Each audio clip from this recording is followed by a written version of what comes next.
I would say 95% of the thumbnails that you see on YouTube at the highest end are, I say 95% AI. So that last 5% is usually a face or sometimes a specific object that just feels a little off with AI. But even then, a lot of times, even some of the biggest creators, it's 100% AI in the thumbnail. It's kind of one of the best kept secrets in the industry, I guess you could say. A lot of people don't talk about it, but it's gotten so good now that, it's almost a waste of the creator's time when we're dealing with people, who are essentially celebrities like Mr. Beast or, some of these big creators. It's a waste of their time to take pictures for their thumbnails. And now we can use tools to basically recreate them so that we can put them in whatever pose we want for our thumbnails. And it's just really been an amazing tool. And yeah, you got to figure out how to make it not detectable, though. That's the secret sauce. And it does require human involvement to do that. And yeah, I think taste is the main thing.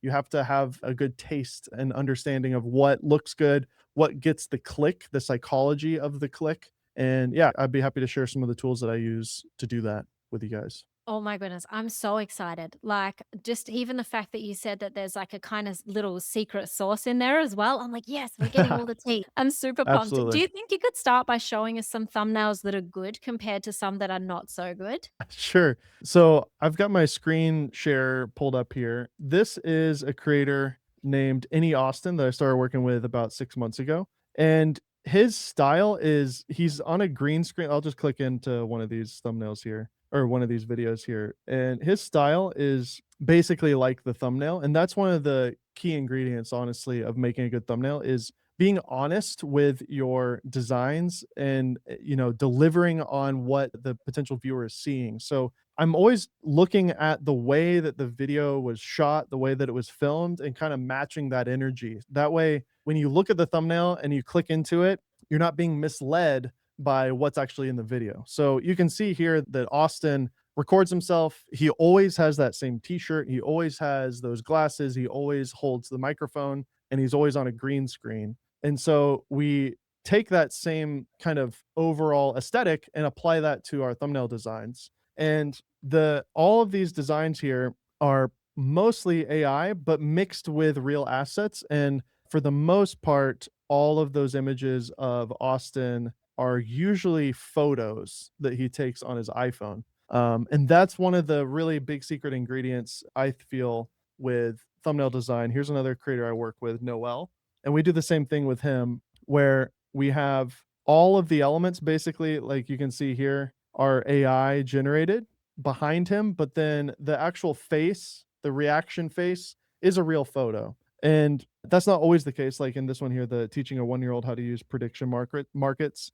that one's a full AI body. So it just depends. But I've found using little human elements in the thumbnail helps add a lot of that human touch so that your viewers, and we've actually had situations where the viewers of these channels call out like, why are you ew, gross. This creator is using AI, gross, cringe, right? AI slop. So to avoid the AI slop factor, we're always, for these creators at least, using real photos of their faces. So I can show you my process of that in a minute, but those are just a couple of examples of that. There's another creator that I work with named Curtis Connor.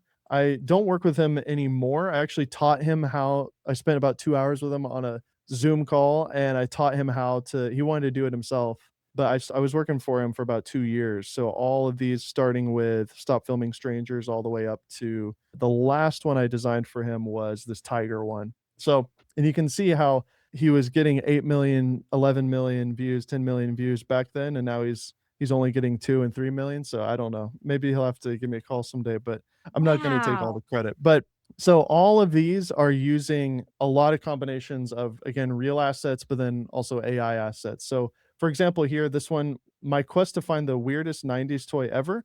That one is a real face, but the arm is AI, and then the whole background is AI, but it's based on real objects. And so you can use as reference images basically to put virtually into your scene. And again, I'll show you how I do that in a minute. But so it's just a real great combination of kind of everything. I think this one I used only vintage technology for a week. That one Yeah. doesn't really have any AI generation, but it has a ton of generative fill going on in that one. So I don't know. Let's see what else. Max Fosh. I made this one here. I think if I type laws, you'll see it. This one here, not that one, but this one. I broke silly laws in front of the police. Over 8 million views on that one. Yeah. That is based on a real photo, but using generative fill in Photoshop, we were able to put the beer in the mug there. I made the cow bigger. We moved things around. So using AI to manipulate the image is really the best way to use it in a completely undetected way. It's a very powerful tool that allows you to do things that you couldn't do otherwise, especially if you don't have any graphic design experience like myself.